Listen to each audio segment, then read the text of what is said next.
What's going on, everyone? It's Dan, or A-Drive, the creator of Elestrals here, bringing you guys a brand new AMA where I answer your questions about the Elestrals 2024 roadmap. Of course, the year of Elestrals. I'm very excited to take your questions. You guys can always join our Discord server at discord.gg/Elestrals to submit your questions. I try to read them all and give you guys the transparency and information that you're looking for, so that way you can get involved and just have some fun for this year. I'm very excited about what's to come.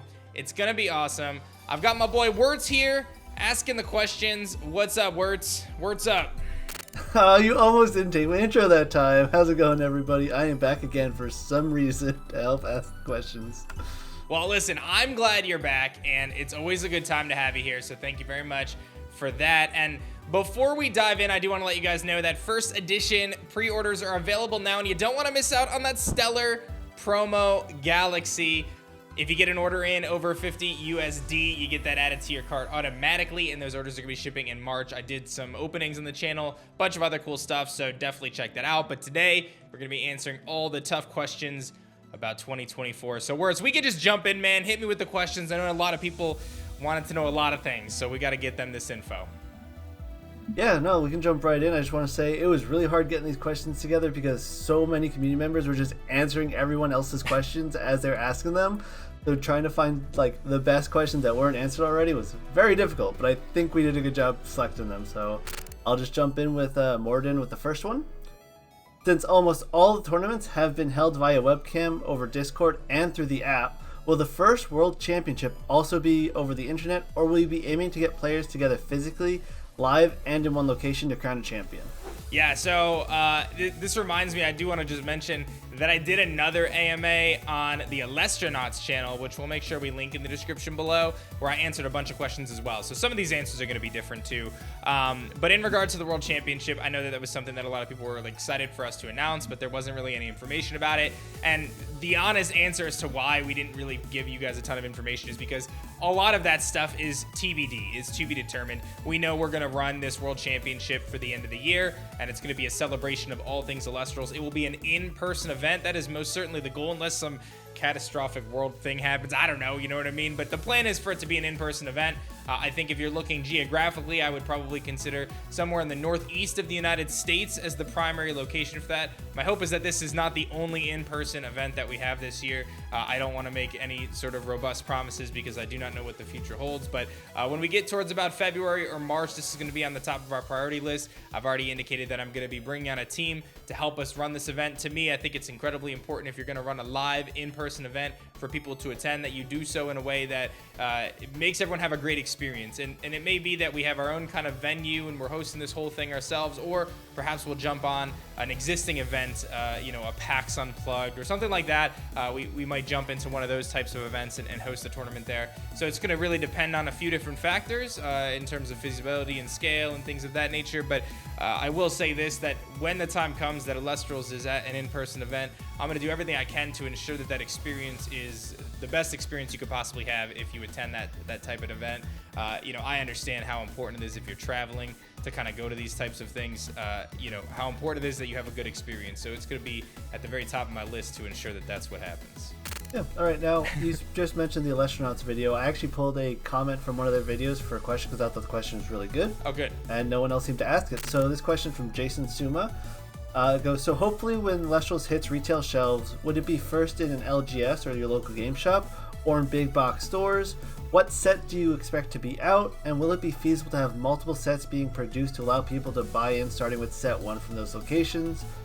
And will things like plushies and maybe pins, etc. also be in big box stores, and so on and so forth? Yeah, so a lot of those questions I don't know the definitive answer to, but I can give you kind of what the plan is.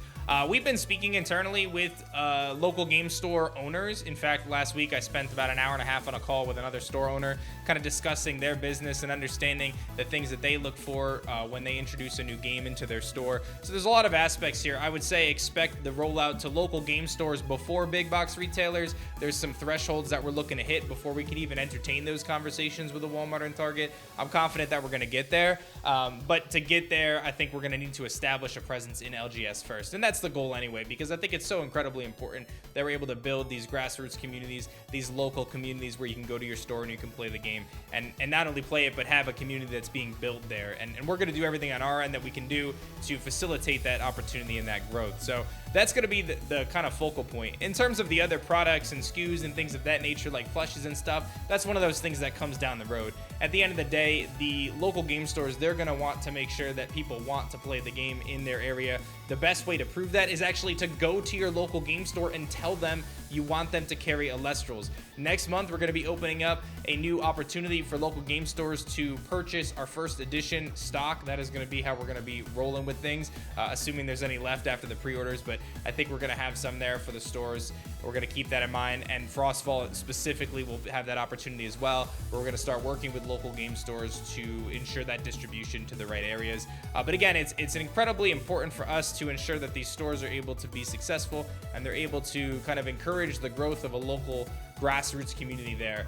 I can't emphasize enough how important it is that if you want to see Elestrals at your local store, you're going to want to go to that store and you're going to want to tell them to reach out to us. Again, we're going to have this a little bit more kind of automated, I guess, in a way, and not necessarily automated, but we're going to have a better process for this in about a month is the plan, because we got to get a little closer to when the cards are actually going to be available. So we've got some really cool things in the works, but I would say anticipate seeing first edition in a handful of LGS. I don't see why we're not going to end up in a bunch of stores, and Frostfall most certainly. And you're going to see that rollout and that number increase as the months progress, right? As we release more sets, you'll probably see a wider distribution of these cards in these different LGS as we continue to build these relationships. But we're really doing it on a grassroots level. We're really trying to be strategic about the stores that we approach first, take those lessons that we learn from the community members in those locations and the store owners to ensure maximum success for everybody. Because the last thing we want to do is, work with stores and have them not really care about the game, or maybe not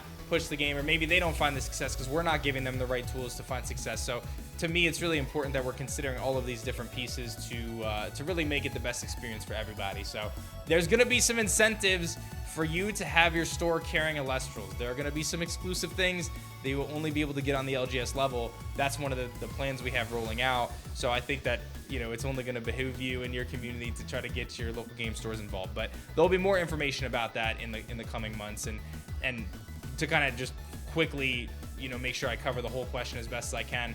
The plushies and all that stuff, that comes after, right? If they're selling booster boxes and stuff, they're going to want to get the plushies in and things like that.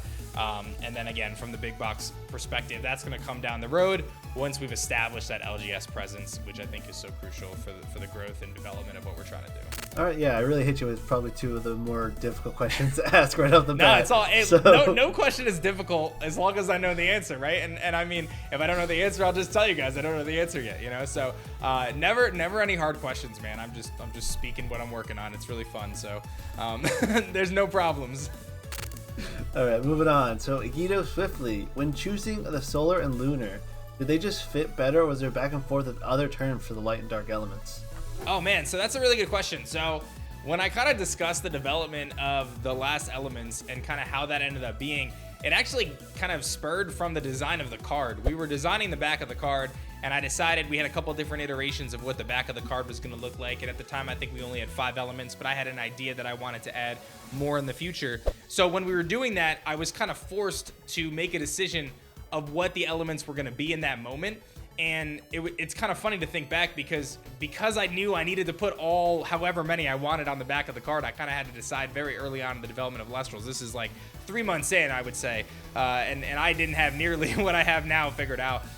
So we designed the icons, and I knew that it was going to be light or dark or solar or lunar. I didn't know which, to be perfectly honest. I just designed the icons. I knew that I could use these rune icons for either or. Frost was set in stone pretty quickly, but in terms of the other two, solar, lunar, or like I said, it could have been light and dark or shadow. And I didn't know what they were going to be initially when we designed the icons. I just knew that was the general theme I was going to go for in the future. And then I would say that it was probably around maybe a little before the Kickstarter, I would say, or around the Kickstarter, when I kind of, said to myself, this is what I think is going to make the most sense. I really like the application of Solar and Lunar. I think it's different from what we've seen in kind of other games, first and foremost, and I think it really ties into a lot of the themes of the game, and I think it's incredibly relevant to what we're building. So I personally am super excited for Solar and Lunar. I'm very excited that I get to tell you that that's what they're called. Incredible elements that you guys are gonna love. Seriously, they have their own kind of definition in terms of how they function in the game.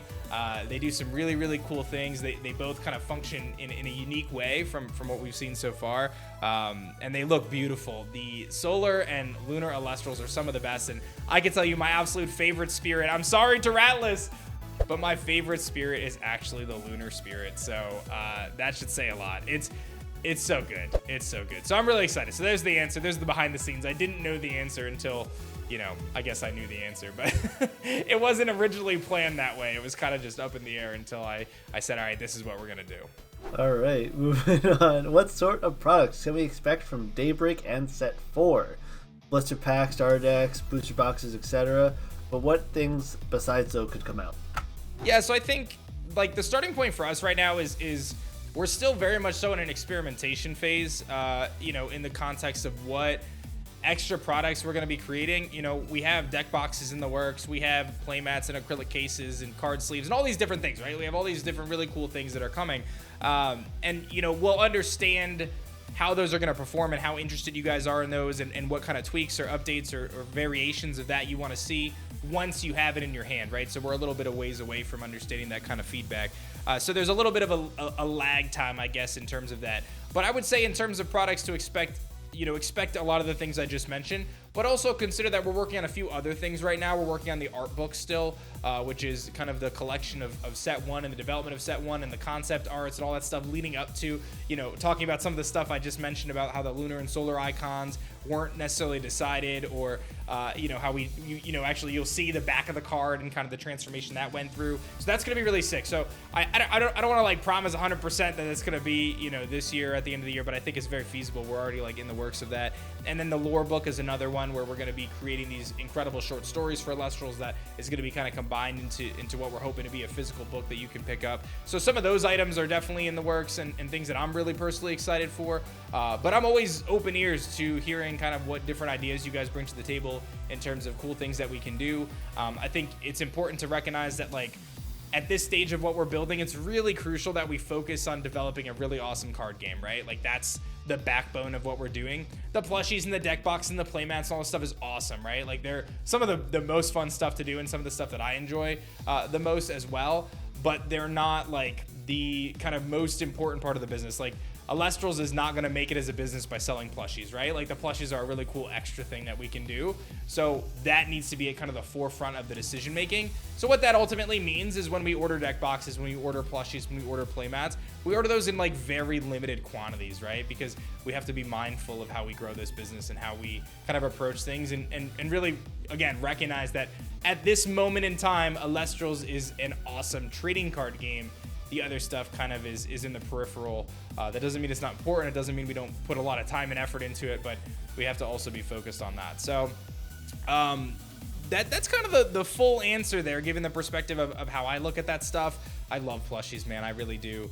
And we've got some really cool stuff in the works too. I guess I can kind of tease the fact that we're exploring figurines and things like that, right? So it's like these are the things that we're looking at, and we've got all sorts of ideas, but a lot of that stuff is more so experimental / we're doing it because it's really fun to do. I wouldn't expect to be ordering 10,000 plushies anytime soon. So that's kind of where we're at with that. Yeah, fair enough. So this next question I have is kind of a two-part question. One part's already a little bit already answered because by the time this comes out, it's going to be post pre-orders for first edition. But the first part of the question is how will pre-orders of sets work? Will there be limited quantities available if you've already sent the set to print? The second part, which is the part that I've asked you probably a million times as well, is will there be an Elite Trainer Box equivalent product available in any of the sets? Yeah, so in terms of how the pre-orders are going to work per set, I don't know the exact answer to that. What we just did with first edition is we launched kind of our Shadowed Stars members got it essentially a day early, and then we rolled out the pre-orders for everything else. yes, these quantities are already determined, and they're going to be already determined for all of the sets ahead unless something drastically changes with our business. So like, I'm about to submit Daybreak to the print, and we are going to define the quantity for Daybreak, you know, in the next day or two, right? So like, obviously come summer, things could be drastically different for Elestrals. There could be a lot more people playing. So we're doing the best we can to anticipate where we think we're going to be, but also we have to be mindful of the fact that we're running a business, right? And we don't just have unlimited funds to print unlimited amounts of things, right? So the pre-orders are always going to be limited in that sense. And in terms of the time window of how early the pre-order is in relation to when the set actually releases, I'm hoping to shrink that time, right? Like I want to reduce the time that takes place because I don't want to have you guys lingering with too many pre-orders at the same time. I don't really think that that's fair. But also like as our production processes get better, I'm hopeful that we can kind of, you know, narrow down those timelines a little bit more and have a little bit more, we're a little bit more ahead of the game, I guess is kind of what I'm hopeful for. So that's kind of the answer to that. And can you just remind me what the second part of the question was again? ETBs type products. Yeah. So the answer to that is that I would most certainly love to do something like that. I can tell you it's not really in the plans for at least the next couple things. Like it's not in the plans for Daybreak. But I can tell you and reemphasize the fact that our starter decks are going to be much improved starting in Frostfall, where they're going to also include 3 packs with them. So you're going to get the starter deck as you normally would, with the how to play guide and all that good stuff, the die and all that stuff, but you'll also get 3 booster packs, which would essentially be the same odds as pulling from a booster box, right? Like they're the same pack. So I think that that's kind of a really cool way to bridge the gap, right? I've talked about this before, like the more SKUs you have, the more complicated manufacturing gets, the more expensive things get because your price per unit cost changes a little bit. So sometimes, you know, if we had ETBs, we'd probably sell or make less booster boxes, and then maybe we don't hit the same booster box threshold price point that we're hitting right now. So there's some variables here, right? Like it's not as cut and dry as like, okay, let's just introduce this new product. It's going to be great. We're trying to kind of keep things a little simpler right now in kind of our early stages. So I'm really confident that the addition of booster packs to starter decks is going to be a huge win for everybody, especially where we're kind of thinking we're going to land price-wise. I think it's going to be a huge win. So I'm really excited about that, and I think it's a great way to start playing Elestrals is like getting this deck and having packs to go with it. And I'll also say that you're going to see some improvements in Frostfall, but now that I'm kind of wrapping up with Daybreak production, I can tell you that we drastically improved the viability of the starter decks. So, you know, we removed the starter deck exclusive cards starting in Frostfall. I kind of am just doing that on a you know, community vibes perspective. Like, all right, I understand that buying a deck to get this exclusive card is kind of annoying, so I'm just like removing that in terms of functional cards.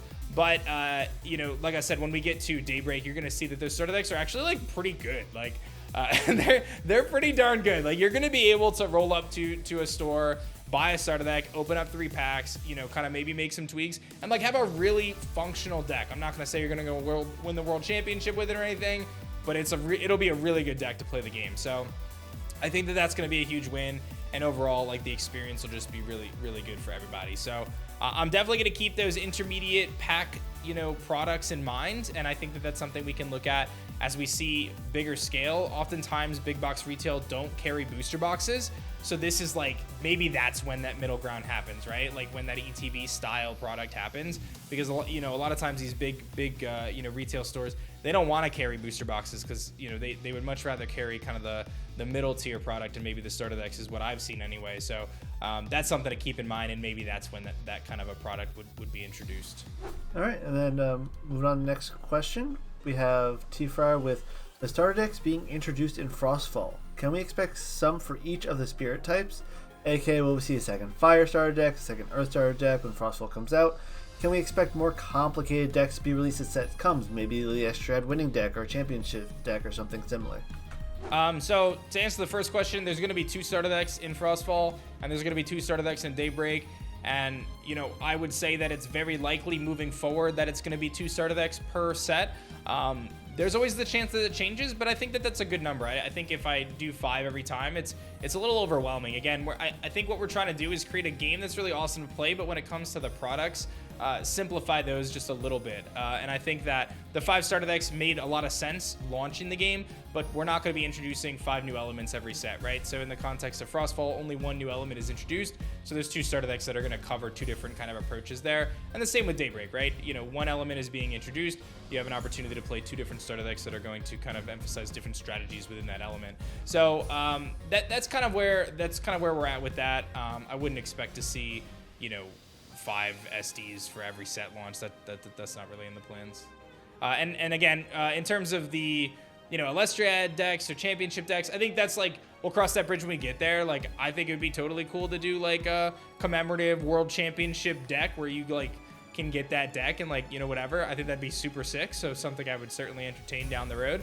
Always down for that kind of stuff. That sounds really fun. It's just a matter of like understanding that there's like a significant like lead time there, right? So like, you know, let's say December 31st is when the World Championship is, right? I'll just pick the last day of the year. It's not going to be that, don't worry. You know, by the time like I say, okay, this is the final list and this is the production, I mean, it's like a, you know, probably like a 6-month time period, maybe 5-month time period. It's a really long period of time. So that's always the hang up, right? The manufacturing process just takes really long, and trust me, I've looked into ways to shorten it, and feasibly from a cost perspective, the ways to shorten it are very expensive. You know, we're air shipping Shattered Stars right now. I just paid the invoice yesterday to officially get it in the air and on its way. And like shipping the entire, I'll give you, this is to put it into perspective, just to give you guys an idea. Shipping the entirety of the first edition print run, which includes booster box, all the other stuff, costs less by sea than shipping 4 months of Shattered Stars by air. So think about that for a second, right? We're talking, and Shattered Stars isn't anywhere close to the volume of packs that we're producing for first edition, just simply because first edition comes with booster boxes, there's a lot more cards, there's so many other factors, right? But just to give you an idea how expensive air shipping is, to like, it's not something that we can repeat very often in the future. It's something we're doing on a kind of a special case basis with Shattered Stars to get it moving. So that would be the only hang up, is like these long lead times, but I certainly like the idea, and it's something we'll definitely consider more in the future when we kind of cross that bridge. All right, a little bit of expansion on the question when it was just about starter decks, but we're gonna go back to starter decks. What will the variance between the Frostfall starter decks be? Like, obviously the secondary spirit type will be different and some cards will vary, but for example, one focus on being aggressive, the other a little bit more control based. I know this is probably a long shot, but when will we get to see more reveals on the Kryling Ascension line? So we actually posted the Ascension to Kryling yesterday on social media, so I'll let you guys dig for that. The day I'm recording this, it was yesterday. So that's kind of a fun teaser. Not the card, just the art through kind of another post, which is fun. In terms of the 2 different decks, they do feature different elements. They do play a little bit differently. I would say they're all kind of go big or go home type of strategies, but in a different type of way. I think the 2 decks are very much so defined differently in terms of kind of the Elestrals and the elements that are used outside of Frost. So I think they'll both serve as a good foundation for building a really fun deck revolving around those 2 specific 3-cost Elestrals. So when will you get more information? I would say, you know, we'll probably start to reveal a little bit more Frostfall stuff as we get a little bit closer, right? Like, we're still a few months away from even pre-orders of Frostfall, and I really want to make sure that we're delivering on Shattered Stars first, and we're getting people first edition first. And I know it feels like this stuff takes forever. Trust me, like, it feels that way to me too, but I'm really optimistic that, like, once we kind of get over this initial hump here of like getting Frostfall out the door and like to you guys, then I feel like we should have pretty smooth sailing from there, right? Because we're already, you know, setting up those production timelines now, so that way, like, even with some delays in mind, we're still going to be hitting kind of those general target dates of summer for Daybreak and kind of fall or winter for set 4. So keeping that all in mind, I think that, like, once we get through this initial hump, we'll kind of see that, and then you'll kind of see a more fluid marketing approach for each of those sets that isn't so scattered, right? Because our timelines have shifted so much. At one point, I thought Frostfall was going to be out by now, right? And like, that's clearly not the case. So these delays exist and they stink, but they're going to be for the better of the, you know, Elestrals in our community. You guys are going to see the quality difference, and I think it's going to be, you know, huge wins in the future as we're able to kind of get these production timelines hammered down. Yeah, no, I think it's partially a really mixed bag of people want to see the new stuff because we've been stuck with set 1 for so long. But if we get all the new stuff and see it now, you know, 3 months down the line, people are just going to be like, well, I think it takes away from some of the excitement in opening if you know it way ahead of time. For sure, So yeah. it'll come as it comes. You got to focus on what's in front of you first. So first edition is what we're doing right now, and obviously I'm excited to reveal more about Frostfall, but we're still a little bit of ways from really like the full dump of what's in that, you know. All right, so since we're just talking about first edition, since first edition is a reprint or remake of the cards from Founders Edition, could we ever see re-releases of plushies, playmats, or other products like sleeves, etc.? I would say that it's pretty unlikely that we're going to be remanufacturing some of those products, specifically the plushies and all that stuff, simply because we changed manufacturers for everything. Like, I think the only manufacturer that I'm still using from the Kickstarter was the dice manufacturer. Everything else is brand new. We basically moved everything under the umbrella of our publisher to kind of maximize our quality and also ensure, you know, we're kind of working within the specific guidelines and things that we need to do from a legal perspective in terms of, you know, safety testing all of these products and just doing everything the way we like are supposed to do to kind of set ourselves up for long-term success so we don't end up running into these roadblocks later. So I would say that, you know, kind of any of those Kickstarter edition products, I wouldn't expect to see those again.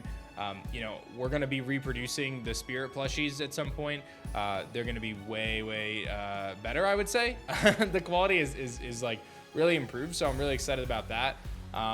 But generally, I would say, you know, most products are probably kind of a one-time thing unless there's like a really, you know, significant demand for it. Like, you know, when we say, okay, we're going to order these first edition Sonicore sleeves, which is one of the things that you can pre-order right now. Like, I don't personally anticipate ordering those again, right? I think that, you know, we're gonna have kind of new sets of sleeves. So anytime you pick up one of these things, it's gonna be pretty limited, to be honest. You know, we're talking about, you know, a couple hundred units of some of these things, right? They're pretty limited. So we don't really advertise it as such, but because I do kind of reserve the right to like print more of them if there's like huge demand or something. But I would tend to say that on most things, they're gonna be kind of one and done, and then we'll introduce something new for the next set or whatever. So obviously Frostfall is going to have new sleeves and stuff too. So yeah, I think, you know, things can always change, but that's my general thoughts right now. And then this isn't quite an AMA question, but it has been something a lot of people have asked and geeked around about on Discord. Can you briefly go over what the safety testing is? I know there's a lot of like confusion around what that exactly entails. Yeah, so this is one of the craziest things, right? So basically, for you to sell your products, you have to go through, like, if you ever look on packaging, let me grab this first edition box here. If you look on packaging, there's like these different stamps, like this little kind of recycling type of stamp, and then you'll have like that CE stamp, and there's some different things like that end up on products, and that all means that it like managed to meet certain requirements of safety testing. So because of the class of products that we're creating and kind of the age range of which people can get these products, you actually have to go through these ridiculously expensive and seemingly unnecessary safety tests. So like, for example, with a plushie, that's probably the most rigorous one. You have to send these plushies out to a lab, and then they do like I guess different tests on flammability and you know, safety and choking hazards and, you know, the chances of something breaking off of it and ending up in a kid's mouth, you know what I mean? Like that kind of stuff. Like, it sounds crazy, but these are the types of things we're doing. So one thing you'll notice is these are prototypes here, but when you get our plushies, the next round of plushies, they're gonna have those little tags on them, you know, that are gonna say that it had the safety testing and all this other stuff and like the different instructions for different things and who to contact and all that stuff. Like, these are all things that are required by international laws in different countries. And the thing that makes this so challenging is some countries have different laws and testing requirements than others. So when I have a product, like let's say a playmat, you know, for me to release this playmat and do it the way I have to do it through all the right channels of you know, the publisher and all this other stuff, we have to test it like 4 times. It's ridiculous. It's like one of the biggest red tape nonsense things that I've had to deal with since I started Elestrals, and it's incredibly frustrating if I'm being totally honest, but it's one of those things that, like, if I want to be in a big box retailer in the future, we're gonna have to do all of these things. So for us, it's like, okay, like, we're gonna kind of eat the cost now and make sure we're doing everything the right way now, so that way when we get to that point, we're just ready to rock and it's a seamless transition for us. And also our publisher does require it too, because, you know, they're on the hook for manufacturing these things, and they don't want to take on any risk, of course, in terms of that kind of thing. You know, so I think like smaller card companies or smaller businesses can sometimes get away with some of these things because they're kind of under the radar and they don't have kind of the volume. But you know, when you look at, you know, the biggest players in the space of this industry, or really any industry, there's just these different requirements that are, you know, put in place, and different import things, and just as this, you can buy a type of food here in the US that you can't buy in the UK because they have different laws about what ingredients are allowed. The same thing exists in the world of manufacturing cards and toys and products. Like, there's just certain things that are allowed in some places that aren't in others due to their own laws and regulations. And we just have to try to make sure that we're following all of those. The thing is like, at the end of the day, I'm like, but it's a card. Like, what are you gonna get, a paper cut? But they have to do this testing. That's just kind of part of it. So it's a really annoying part of the process. It just seems like it costs us an unnecessary amount of money. It's very expensive. We have to test every single product. So if we have a Nectar of the Gods blister pack and an Ambrosia blister pack, we have to test them both. Even though the only difference between them is that the one card, which is made the exact same way, is different, you have to test them both. And we're talking hundreds or thousands of dollars per product. It is so ridiculous. But we're following all the rules and everything, and we're doing all the stuff that we're supposed to do, so that way in the future, we'll have this seamless transition to be able to be, through Amazon channels or retail stores or whatever it may be. So that's the long and short of it, man. And it's definitely my least favorite part of what we do is the compliance side. It's just devastating, and it, unfortunately, there's been business decisions that we've had to make where we couldn't produce something because we just couldn't justify it, because some of these extra costs were so high that we wouldn't be able to sell the product to you guys for a reasonable cost. Like, that has happened, and I'm sure it'll come up again. The good news is, as Elestrals gets bigger, these safety tests and stuff become less of a problem, because if you're printing 10,000 of something versus 1,000 of something, the cost to test it is the same, right? So your price per unit drastically decreases as the scale of the business increases. That is the kind of the case with everything that we produce, right? Like, the more we produce of something, the less it costs us, which means that at a certain scale, there's opportunities to pass on some of those cost savings to you guys. What that also means is it's very difficult to be a small game at this stage, because there's so many hurdles to jump through, and it just, if you're following all the rules that you're supposed to, it has some serious costs associated with it. But that's part of running a business. It's been a learning lesson for me. And one last tidbit, we did this for the Kickstarter stuff too, but it was on a much smaller scale. And we ended up having our plushies have to actually get rebagged.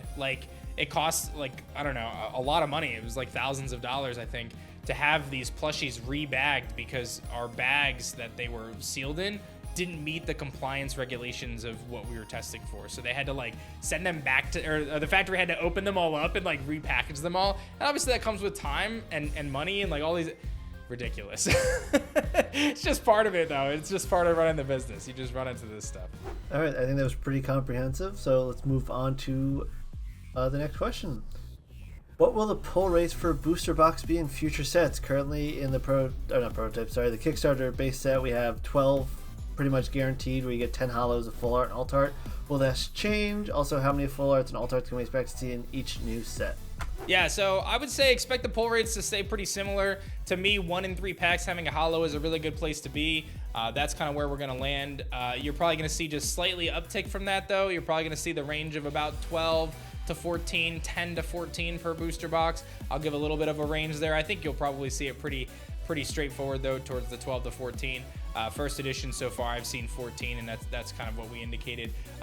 You're going to see those full arts. 1 full art per box is the estimated rate. I'm never going to guarantee these things, but those are the planned rates. And you're going to start to see in set 2 Frostfall and future sets. I actually made a comment this morning in Discord that the stellar rate is going to increase quite a bit, actually. I'll give more details as we get a little closer on that, but you're going to see that.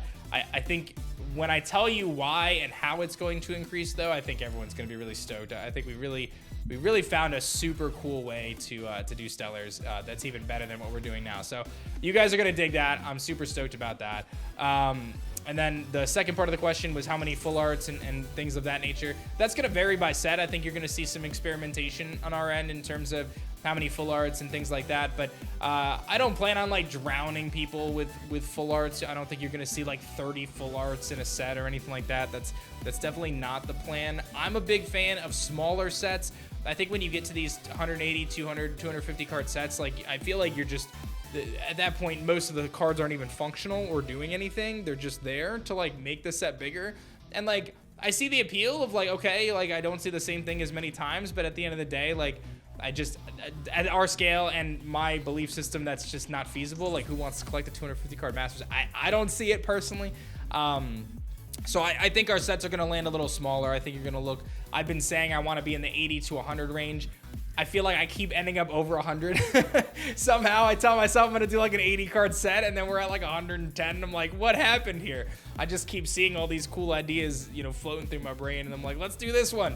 Let's do a full art of this. Let's do an alt art of this. So it ends up getting a little out of my initial range. But that's where I want to be. That's the set size that I think is a win for everybody. And I'll continue on making sure that we kind of stand by that core principle of ensuring that every functional card has accessibility, you know, to varying degrees, but a pretty high degree of accessibility for every effective card. And then we're going to utilize those full arts and kind of those different rarities to kind of showcase some really cool art. And I gotta say, man, listen, I know I toot the Elestrals horn quite a bit for obvious reasons. I'm very passionate. Our full art game, guys, it goes to just another level in Frostfall, and then it just goes even higher in Daybreak, dude. Like, our artists have gotten so good. Like, they're already good, but they've gotten so much better is where I'm saying. Like, the Elestral style is one that takes a little bit of time for these artists to kind of really nail down. And we've kind of expanded our team and kind of readjusted a few pieces of the team in terms of who's kind of doing what. And man, I will tell you, it only gets better from here, man. These arts, they've gotten so good. They've gotten so good. Like, I look at them and I'm just blown away. So I think you guys are going to be really excited about some of the alt arts and full arts to come, and the Stellars. It's gonna be really sweet. We got a lot of really good stuff coming. Yeah, if I could add to that, like the Frostfall full arts that I've seen, pretty awesome. But the set 3 Daybreak, dude, they're nuts. They're so good. They're nuts, dude. They just got so much better, and I think there's a few factors that play into that, but I think we just have some really talented people, and we have a little bit more direction now in what we want to do, and oh man, they're so good. They're so good. All right. We can't say an art all day. We got to move on. So there she is. Next question. One of the things I appreciate about Elestrals is that no card currently has more than 5 lines of text in its effect. Is this trend something you plan to continue? Yeah, 100%. I'm not gonna say that we're never gonna end up with 6 line effects or anything like that, right? Like, I'm never gonna say that that's never gonna happen, but I plan to hold out as long as I can, if indefinitely, right? I really believe that simplicity is so important, and I really believe that one of the things that kind of drove me to creating Elestrals, and one of the kind of pillars that I want to kind of instill into this game and continue to develop the game with in mind is the idea of creating easy to get into gameplay that still has that level of complexity. And one of the biggest kind of driving factors for me was, you know, when I was looking at the landscape of other card games, you know, kind of the one that I had a lot of interest in, their cards have so much text. It's so incredibly intimidating to even begin reading the card effect, let alone digesting it and understanding the various pieces of it. And this is coming from someone with pretty extensive experience playing card games. You know, I'm not like some accomplished, you know, traveler who played 50 different card games for the last, you know, 32 years, but I played a lot of card games, and when it gets to the point where I'm like turned off from even reading the card, and I started seeing that trend in other games too, not just the one I'm talking about, but some of the newer games that have popped up, you can't even understand it. So in the context of the design space of what we've done and what I've created, I really wanted to focus on simple, plain English text, try not to overload with too many symbols. We obviously have a few, like the attack and the defense symbol. The subclass symbol is sparingly used, which will increase in frequency in future sets, but still pretty sparingly for the foreseeable future. You know, we've entertained adding other symbols outside of the elements, like the rune symbols, into the card effects, but at the end of the day, I think there's an importance to keeping that brief, keeping it concise, and keeping it easy to understand. So you can pick up a card, read it, and understand what it does, at least, you know, 95% of the way through within moments, as opposed to having to pause and read something for, you know, 2 or 3 minutes. I mean, it's just a completely different playing field here, right? Like, this is, it's mind-blowing to me that that these cards exist, man, that have these crazy chunks of text. That's a lot. That's a lot for someone to understand and memorize and process, and the barrier to entry on that is so high. I get it when you have a card game that's, and props to them, when you've had card games that have been around for 20 plus years. you obviously get to a different point than where you started. But that's not where I want to be anytime soon, that's for sure. I really, really believe in the simplicity, and I think that there's still, even with 5 lines of text, there's still so much room to create awesome effects and dynamic gameplay. And I can say that, you know, we just began testing set 4. It only gets even better, right? Like the gameplay gets so much better every set. It really does, and I feel so confident in that. And you're gonna see that with 5 lines of text or less for a while. So I'm excited there, and that's the plan. I plan on really sticking to it. I've been, you know, I've rewritten effects because they don't fit in that 5 lines of text. So that should show you that, you know, that I'm pretty focused on it. Yeah, and I think the quote is restrictions breed creativity, and I think that 5-line restriction really makes kind of putting together a card to do what you want it to do in the way that kind of meets Elestrals and like is readable, kind of expands and helps make things more interesting in the long run. It really makes you think harder about what a card can do in 5 lines or less. Yeah. I'm sure you probably have a lot to say on that. For sure, 100%. I think that's a really, really accurate kind of diagnosis of the situation. It really does kind of breed some creativity, and it does force you to pause and rethink. And like I said, we've lost some effects because of that. But I can tell you, like, there's one particular effect. I don't know if you'll telepathically know what I mean here. But there's one particular effect that I just changed in set 4, and originally we wanted to do a similar effect, but it wouldn't fit on the text because it was going to go to 6 lines. So then I completely reworked the effect, and then we decided after testing a little bit, let's go back to that old effect, but let's tweak it. So we did that, and now we're back to that old effect, and I think it's so much better, like thematically and everything. I think it's going to end up being so much better, and that only happened because I restricted myself in a way. Well, I guess if I didn't restrict myself, we might have gotten similar, but just know that it's a benefit. And it's gonna be awesome. We got some really good stuff coming. Do you know telepathically what I was thinking of? Not off the top of my head. No? I honestly haven't looked at the full changelog that you put forward Oh yet. my gosh. All right, that's fine. He's been working. Anyway. Okay, moving on to the next question. Banuki asked, in the newer sets or later down the line, would you ever consider deviating from the current art style, similar to how Pokemon just allowing artists to draw Elestrals in their own way? If not, would there be more artist packs?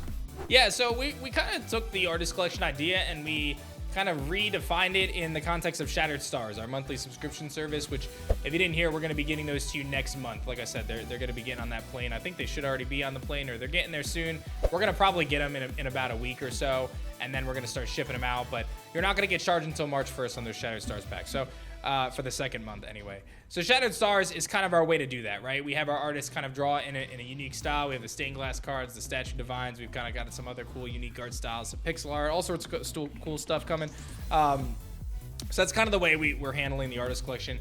In terms of will we see Elestrals cards in different styles, I would actually say you'll start to see more of that defined in even the next couple sets. Not so much that we are allowing the artists to design the cards in any style they want, but I think you'll see we kind of have 2 art styles that kind of get defined a little bit more as you kind of see the sets. And what that really boils down to is we have the majority of our artists are creating in the Elestral style, and then we have a few artists who kind of take a more painted style approach, and I think they kind of fit into the 2 different buckets, but I still really feel like it's all Elestrals in a really cool way. So you'll see a little bit of that, and I think that's kind of where some of our full arts, our new full arts, are going to shine a little bit more too. I plan to stay within the Elestral style for now. I think it's an important piece to kind of the overall aesthetic of what we're building. I think it's also good for that kind of familiarity. But it's not something that I'm like, kind of dead set on for the long term. I think that there's always an opportunity to introduce more stuff and, kind of trickle it in different ways. So I'm certainly not opposed to that. But I really like what we're doing right now, and I think at least for the next couple sets, you're going to kind of see that Elestral style really shine through in the majority of the cards. All right, and then moving on, will other sets besides Kickstarter have 10 God packs each of them? Would really like to see more of those. The chance to get super lucky each set's a nice prospect. Yeah, so I'll just be totally honest. We actually took the God packs out which I know is one of those things where you're probably like, wait, why would you do that? That's ridiculous. But I kind of thought about it and I said to myself, well, we had 10 of them. I think it's a really cool thing, and like big props to the people who found them. I think we had 3 or 4 kind of recorded ones. I don't know who found the rest. If maybe they were in my closet, I don't know. You know, and I have a handful of booster boxes left over, but we ended up taking them out, and I'll tell you the reason why I took them out. There was 2 reasons. One, I felt that in a way, it's a huge win for the person who gets it, but it also means that it's one less person who pulls a serialized stellar rare, right? Because we were putting more than one serialized stellar in the god pack, so that's a relatively minor thing. But the other thing is, I just want to be completely honest. When it came to doing the production with the new manufacturer, I didn't want to like add another layer of complexity on. I recognize that one of my faults going into Kickstarter and kind of the process of that is I think I made the production a little too complex for the manufacturer, and it ultimately ended up in resulting in some of the issues that we saw. In hindsight, and I'll kind of define that as one of the mistakes I made, one of the requirements for the booster boxes that we had defined when it came to the Kickstarter manufacturing is that it was supposed to alternate the pack arts as you move your way down the box. Between 4 different pack arts. So as you can imagine, that adds an entirely another level of complexity and variable into this world where they're already specifically trying to put 1 full art in, 1 hollow spirit in, X amount of hollows in, you know, try to have the randomization of the other stuff.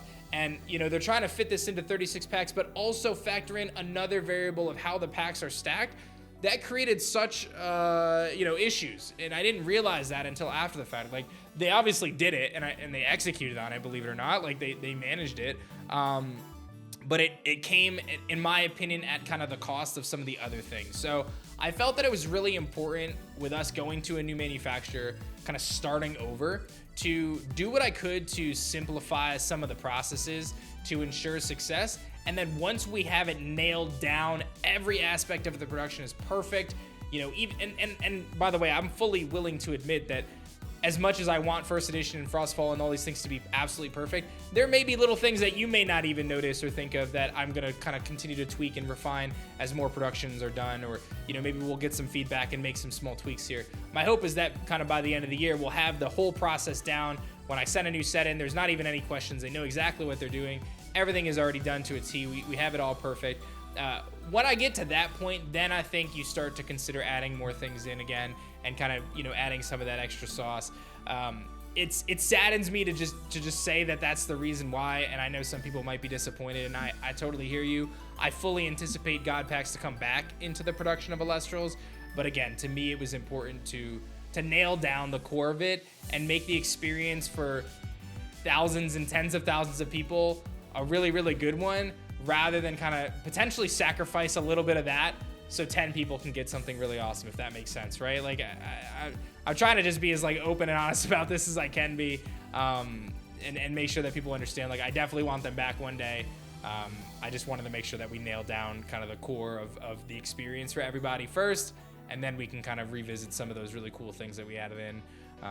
It may seem really simple to do, but it's just one of those things, man. You know, the more variables you have, the more chance that there's a mistake. So. All right. And then the second to last question we have is, how are the lore chapters going to be presented?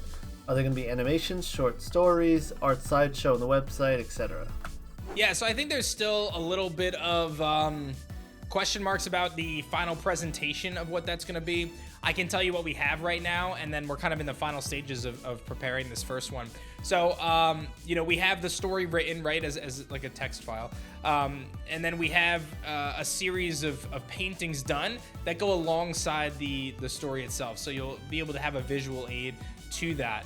Now, the next step from there is kind of to be determined, and that's kind of where this next few weeks I'm going to be polishing this up in terms of a voice narrator, whether it's me or whether I get a voice actor to come in, whether it's one person narrating the whole story or whether it's a few different people narrating different voices or whatever it may be.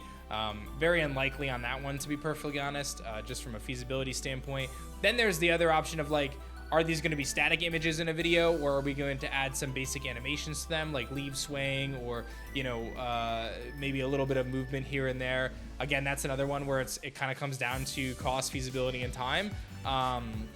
You know, I think the end goal for this is to create a physical book that would be like a really awesome kind of collector's piece to recap the incredible stories that we're writing to kind of set the foundation for the world of Elestrals. So that's what the kind of end goal is, and you know, whatever choice we decide to do in terms of how we're going to release these stories, I think you're going to see them in at least some sort of a video format. You're going to see them in a document format on our website that you can read.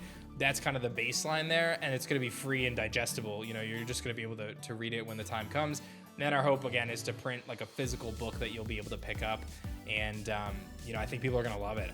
I'm really excited. Like, I was just reading through the second story again yesterday as we're kind of working on the art on that one, and I'm really excited about it. It ends up kind of I'll give a little spoiler. It kind of details what a clash looks like in the world of Elestrals, and how these two casters are kind of throwing down, and the backstories behind the casters are really cool, and there's some really cool elements to it, and I think it'll really shed a lot of light into kind of the inner workings of the world of Elestrals, and how there's this relationship between the mortals and the casters and the divines, right? There's a very interesting relationship between the three, and how the Elestrals kind of fit into that. There's some really cool stuff, so I'm excited to kind of share some of this stuff and really solidify what the world of Elestrals looks like through our lore. All right, and then this last question, this is kind of at the request of Silver, the editor. It's a very nuanced, very difficult question, but he said to throw it in. This question is by Swolax. Would you rather fight one Penterror-Sized Hydrake or 100 Hydrake-Sized Penterrors? Oh my god. I would definitely fight the... Oh.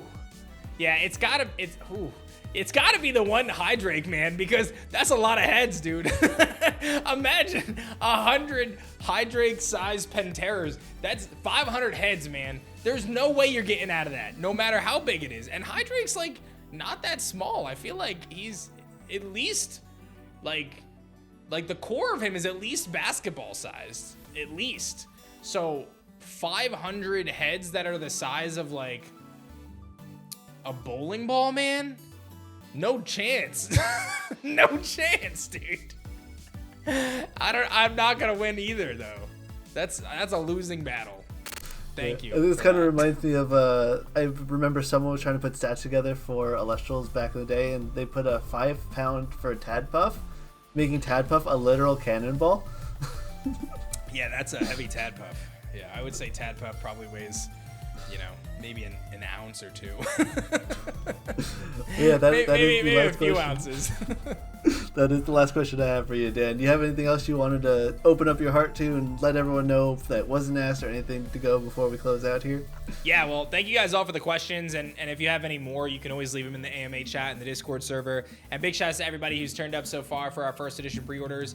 It helps out a ton, and it's really exciting to see this kind of hype in the community over what we're building, and like, the best is yet to come, and I just can't emphasize that enough as we kind of look at what the roadmap of 2024 is for Elestrals. Like, we are just getting started, guys, and we are working so hard. It's crazy because, again, we have to work so far in the future because of just how everything works, right? Like, we essentially have to be 6 months ahead in terms of what we're working on today versus what you guys see, which pains me a little bit because, like, there's so many times where I'm like, I just want to show everyone everything because it's so cool. But unfortunately, like, that's just not the smart way to do things, and things change so much, and it would just cause a lot of turmoil. So what I will say is just know it's only going to get better, man. Like, I genuinely believe that this game is going to get so much more awesome and dynamic from a gameplay perspective.